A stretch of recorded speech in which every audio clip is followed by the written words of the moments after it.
episode 18.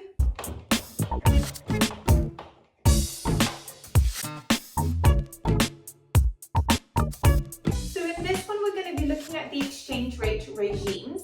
So one of the biggest things that a country can do with this exchange rate is peg it to another one. So if another one is like really stable, let's say almost really like well respected, like everybody values that currency and you know that it's always going to be valued, or at least for the very long term, if your currency, so if your country's currency is maybe not that well known or not that popular, it's not that big, or it's really fluctuating, you can peg it to one that's more stable and it introduces stability for your one. If this is credible, then your E, so your exchange rate, becomes your E, so expected, which is also your E bar, which is your constant. Then under fixed exchange rate and perfect capital mobility, the domestic interest rate will be equal to the foreign interest rate. And this is where the central bank will give up the monetary policy because they won't be able to change it or shift it so much. In practice, there's actually a lot of hybrid regimes where it's not all as straightforward. So when you have a fixed exchange rate regime, hypothetically, the fiscal policy would still work.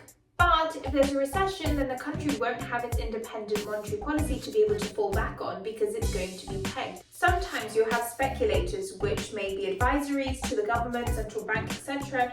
If they think that the peg won't last, what they might do is really hike their interest rates to basically defend their peg, or like devalue it, you can think. But the problem is that this will cause deeper recession. And there's just a problem of losing the option to have a monetary policy. It's expensive. Because using a monetary policy, for example, you can contract the economy or obviously expand it. But you can influence people maybe to stop buying so much. So that means that the government spending can also go down. But if you can't control anything, then everything just keeps maybe booming and more moving forward or crashing down. And that might cause more costly repercussions in the long term.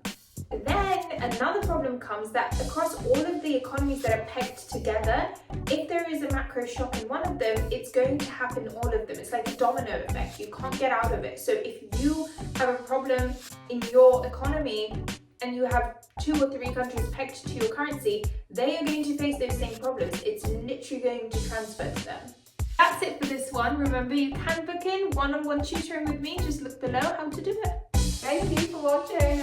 I'll see you soon. Yeah? Come back.